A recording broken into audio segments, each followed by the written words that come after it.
Oi, gente. Graça e paz do nosso Senhor Jesus Cristo. Tudo bem com vocês? Vamos para o nosso momento com Deus? Vamos orar. Santo Deus, amado Pai, te agradecemos, Deus, por mais um dia de vida. Te agradecemos pela tua misericórdia, meu Deus. Te agradecemos pelo teu amor, Senhor, pela tua justiça, Pai amado. Obrigado, Senhor, por nos chamar aqui para ter esse momento de comunhão contigo, Pai. Senhor, nesse momento te peço, Pai, que o Senhor possa nos ensinar, Pai amado, cada vez mais o que tua palavra quer nos dizer, Pai amado, e que possamos ser obedientes a ti, meu Deus, te desejando cada dia mais, Pai amado, desejando a tua palavra, desejando os teus ensinamentos, meu Deus. Senhor, perdoe nossos pecados, nossas falhas, Pai amado, nossas omissões. Nos perdoe, Senhor, todas as vezes que te traímos, meu Deus. Colocamos coisas à frente de ti, Senhor. Damos prioridade a coisas quando deveríamos dar prioridade a ti, meu Deus. Nos perdoe, Senhor. Pai, nesse momento, Senhor, eu te peço, Pai amado, que tua palavra possa chegar àqueles lugares que ainda não te conhecem, meu Deus. Que possa chegar lá, Senhor, e fazer transformações nas pessoas desses lugares, Senhor. Em nome de Jesus, amém. Vamos pro devocional de Spurgeon.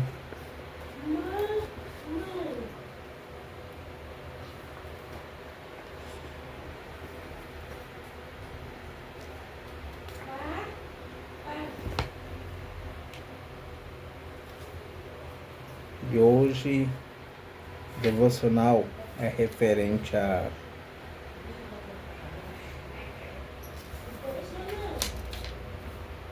Marcos, capítulo 1.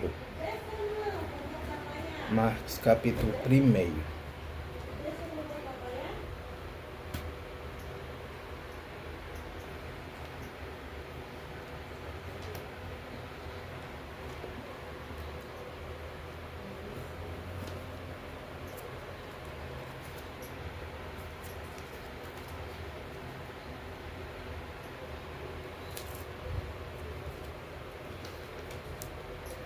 Marcos, capítulo 1, versículo 30.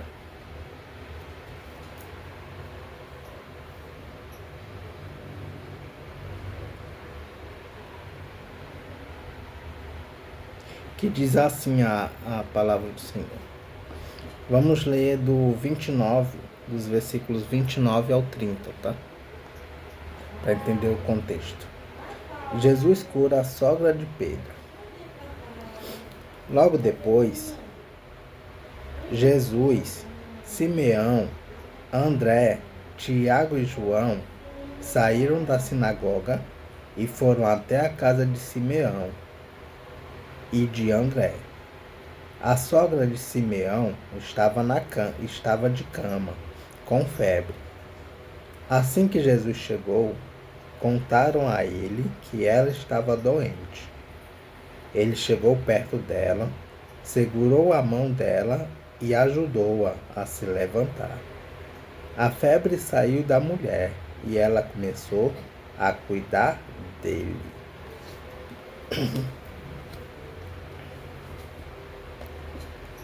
E o devocional diz assim. Desculpa, gente. É muito interessante este vislumbre que temos da casa do pescador apostólico. Vemos de imediato que as alegrias e preocupações do lar não são de modo algum impedimentos para o exercício pleno do ministério, já que provém uma oportunidade para testemunhar pessoalmente a obra graciosa do Senhor naqueles que são sangue de nosso sangue. Elas podem, inclusive, instruir melhor que qualquer outra disciplina terrena.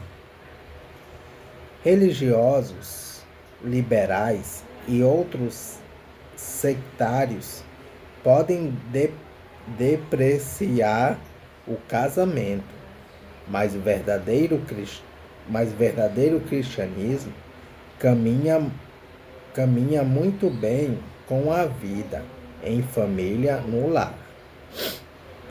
A casa de Pedro era provavelmente uma cabana de um pobre pescador, mas o Senhor da Glória ali entrou, habitou e ali operou um milagre. Se esta nossa meditação for lida nesta manhã em um chalé muito modesto, que este fato encoraje os moradores a buscarem a companhia do Rei Jesus.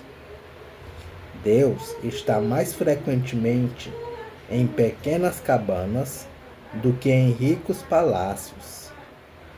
Jesus está olhando ao redor do seu cômodo. Jesus está olhando ao redor de seu cômodo agora e está esperando para ser gracioso com você. A doença havia entrado na casa de Simão. A febre, em forma mortal, havia abatido sua sogra. E assim que Jesus chegou, falaram-lhe da triste desgraça, e ele apressou-se à cama da paciente.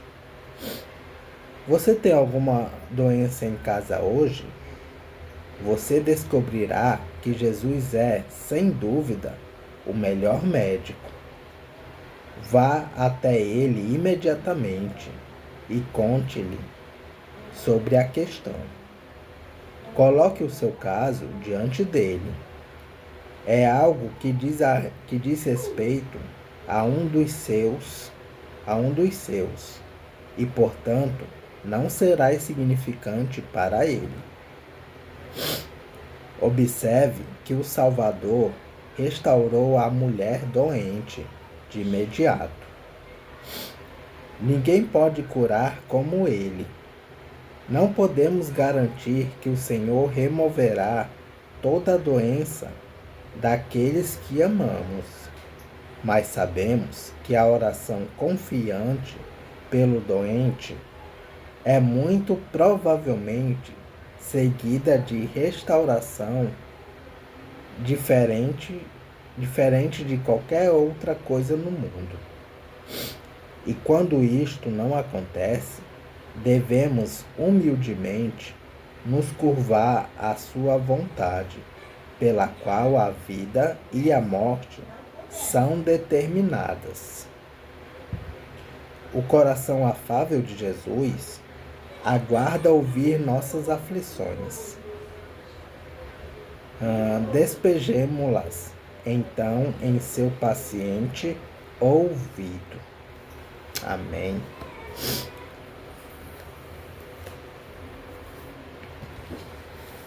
Vamos continuar a leitura em Jó.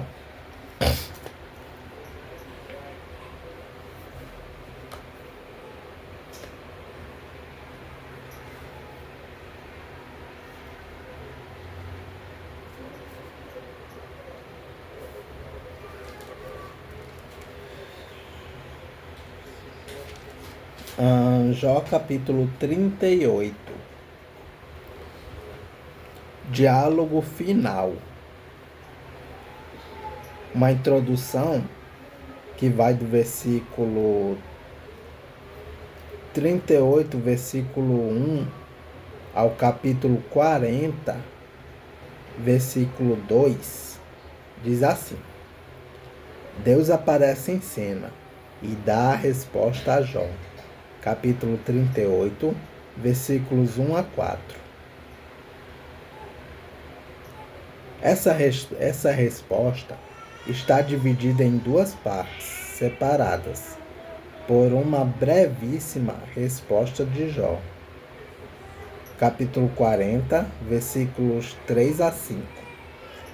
A primeira resposta de Deus a Jó está nos capítulos 38 e 39 e se resume no seguinte: Jó é ignorante e Deus é sábio. Capítulo 38, versículos 1 a 3. A sabedoria e o poder de Deus se manifestam na criação. Primeiro, a terra e o mar. Capítulo 38, versículos 4 a 11. Segundo, a madrugada, a escuridão e o mundo dos mortos. Capítulo 38, versículos 12 a 21. Terceiro, os céus. Capítulo 38, versículos 22 a 38.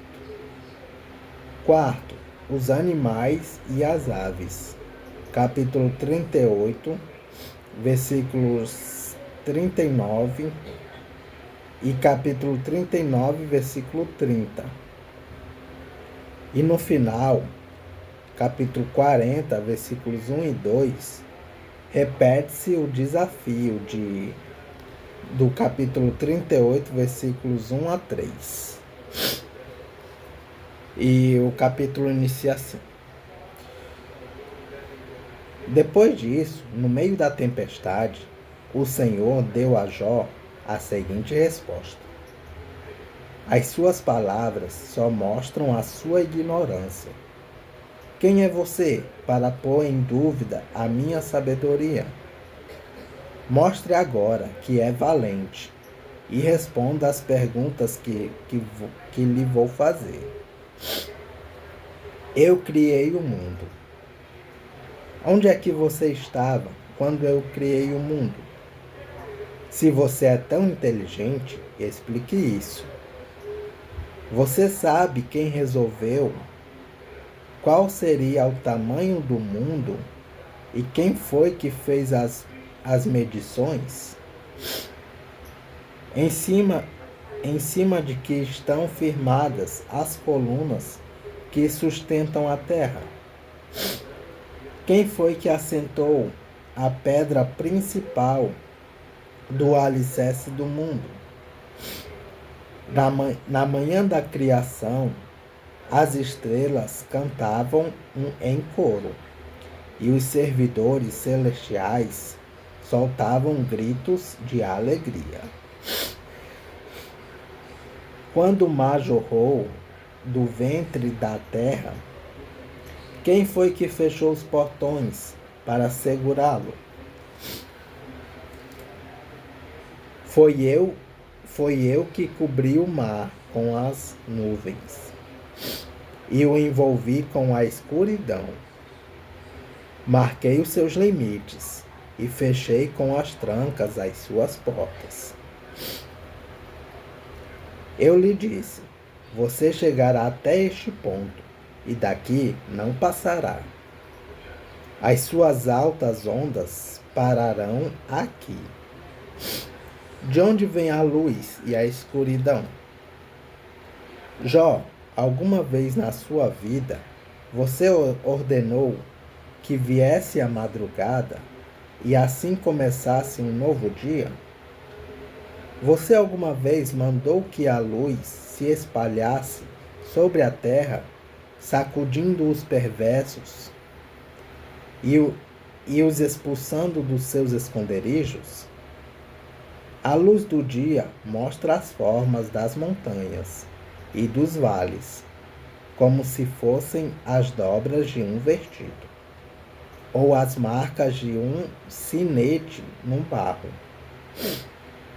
Essa luz é clara demais para os perversos e os impede de praticar a violência. Jó, você já visitou as nascentes do mar? Já passeou pelo fundo do oceano? Alguém já lhe mostrou os portões do mundo dos mortos? Aquele mundo de escuridão sem fim?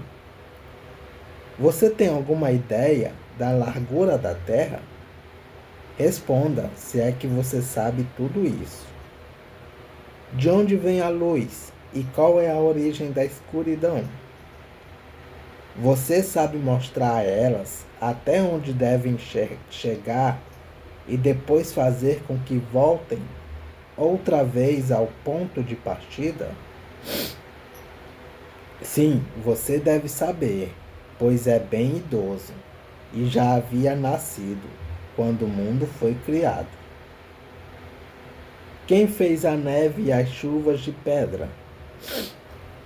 Você alguma vez visitou os depósitos onde eu guardo a neve e as chuvas de pedra que ficam reservadas para tempos de sofrimentos, para o tempo de sofrimento e para dias de lutas e de guerras? Você já esteve no lugar onde nasce o sol ou no ponto onde começa a soprar o vento leste?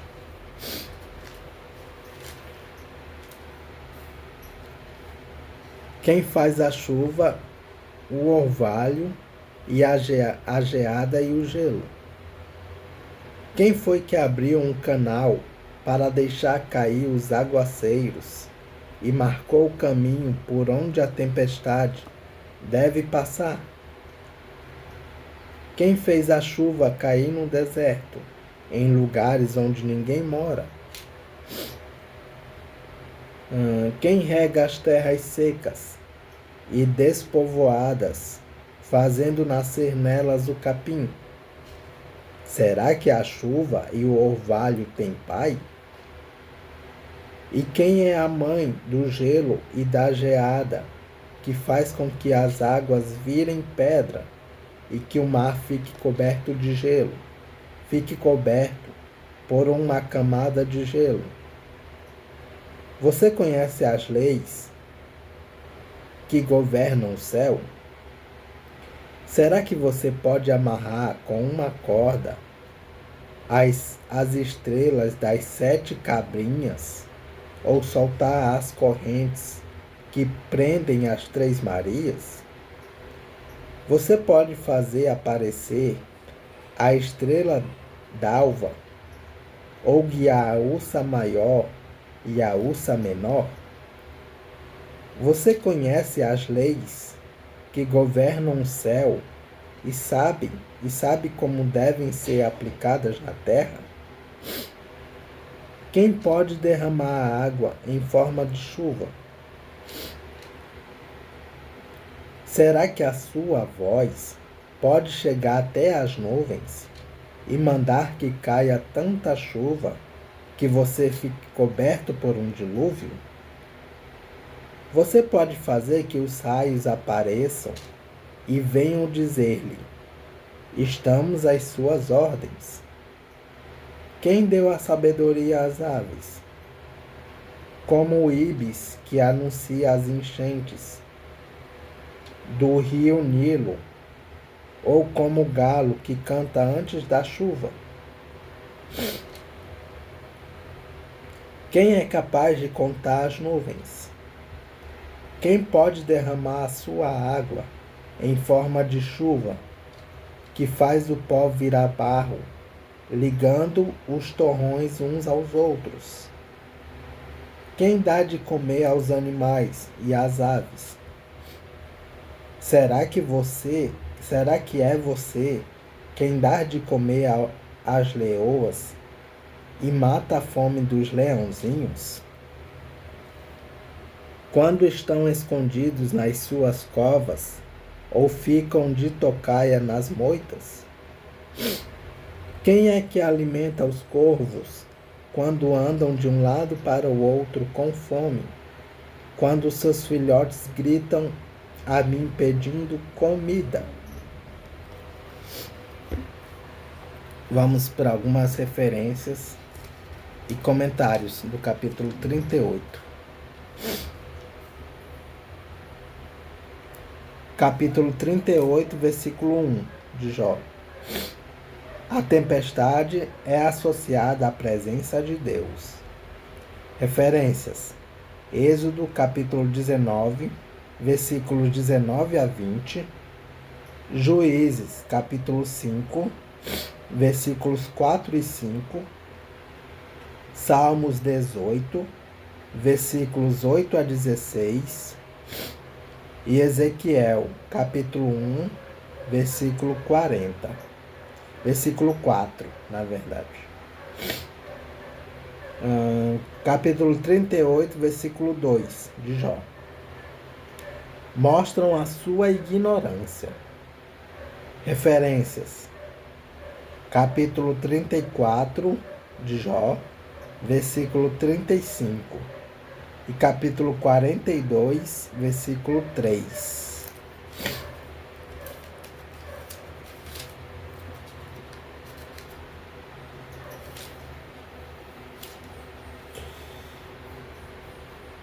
Capítulo 38, versículo 4 de Jó. Onde é que você estava? Referências: Jó capítulo 15, versículo 7 e capítulo 38, versículo 21.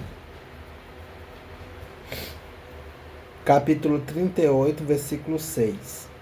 As colunas. Referência: Jó capítulo 9, versículo 6.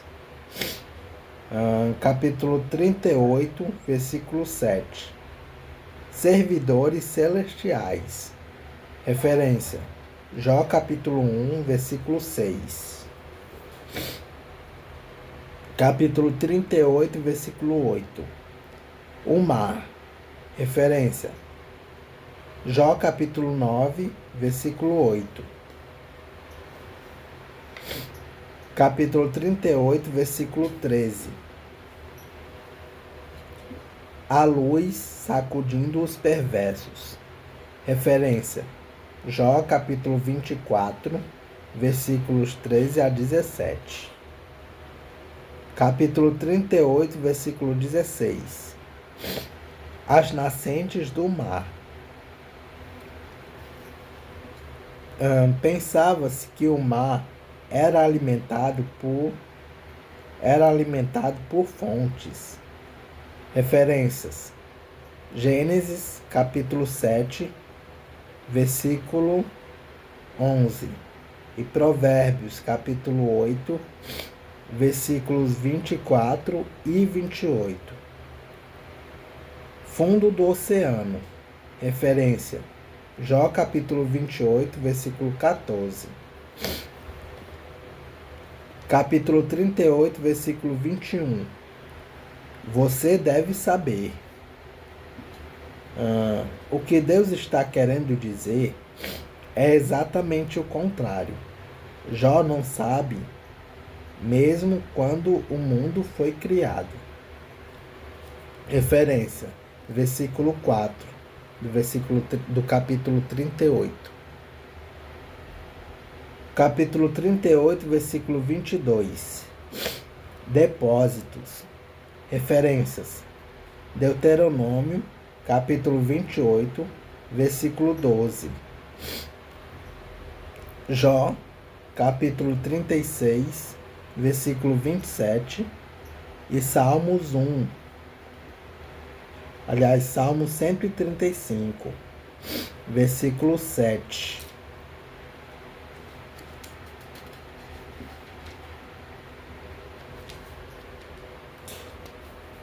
Capítulo 38, versículo 25. Aguaceiros e tempestades. Referência: Jó capítulo 28, versículo 26. Capítulo 38, versículo 31. Amarrar com uma corda. Em linguagem figurada, fala-se sobre as constelações como se fossem conservadas, agrupadas por cordas ou correntes, as estrelas. Referência: Jó capítulo 9, versículo 9. E Amós, capítulo 5, versículo 8. 7 cabrinhas. Nome popular das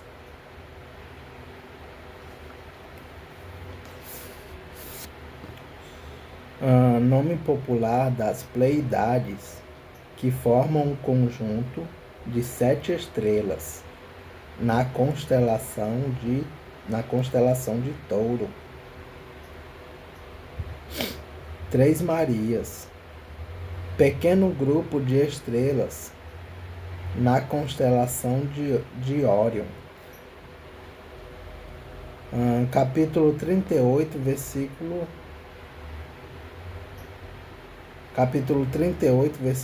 32. Estrela d'alva, o planeta Vênus. Ursa Maior, Ursa Menor, constelações que podem ser vistas apenas por quem mora ao norte da linha do Equador. Capítulo 38, versículo 36. Quem antes da chuva? Em hebraico, este versículo não é claro e as traduções variam. Capítulo 39, na verdade terminou aqui, no capítulo 38, versículo 36. E é isso, gente. Capítulo 38 de Jó. Que Deus os abençoe.